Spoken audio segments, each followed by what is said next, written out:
when you turn on the news, you can't help but see it. It's right in your face. God gave us prophecy for times like this, for now. Not to scare us, but to prepare us. Because unless you're living under a rock, you can't help but see the Bible unfolding right before our eyes. Matthew 24, step by step, is coming to fruition. We are seeing everything that the Bible is telling us will happen in the end days. We're seeing everything unfolding right now. And I'm not saying that to scare you, but to help prepare you. God wanted us to be prepared. He wants us to know the signs. He wants us to come to Him with our fear and accept Him and follow Him. Because in God, when we're following God, there is nothing to fear.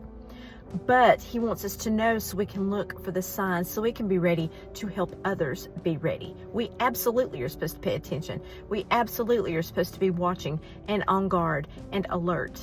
And if you feel fear right now by what I say, there could be two reasons. Either it's just making you nervous and anxious because it's so unknown and we just don't, it's never been here. This is the end times. Or you need to get your heart right with God.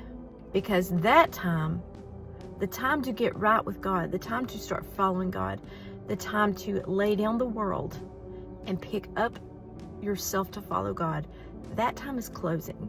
And I wouldn't be much of a Christian if I didn't tell you. If I just turned a blind eye and just said, well, I've got myself taken care of. I don't care what happens to anybody else. I just want to focus on getting to heaven. If they don't choose God, that's their fault. So many Christians do that, and that is not what we're supposed to be doing. Number one, we're supposed to be praying our hearts out for people. Sure, we're not supposed to worry about it. Sure, we're not supposed to be afraid about it, but we are absolutely supposed to be praying for people. And we are absolutely supposed to be witnessing to people, without a doubt.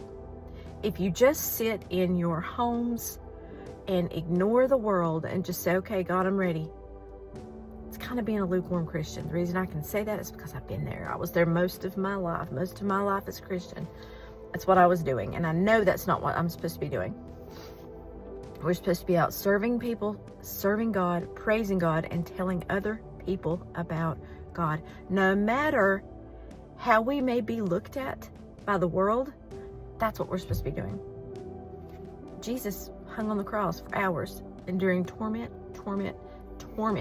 that we could not even imagine. So we would be able to accept that gift of salvation for times like this. Get saved and go to heaven. The least we can do is tell people what Jesus did for us. It's not easy. I know it's not easy.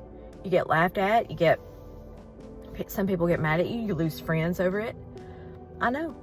But that is what the Bible says will happen. So you have to make a choice.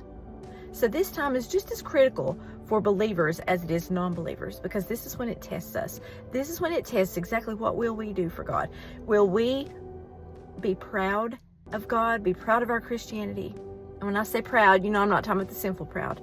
Will we love God enough to stand up for Him and tell people about Him so they can have the chance to go to heaven and avoid an eternity of torment? So that's a choice. It's up to each one of us. What path will we choose? Which road to eternity will we take? And when we are on the path to heaven, are we going to turn a blind eye to the non-believers in the sin? Or are we going to jump in and try to lead as many people to God so He can save them?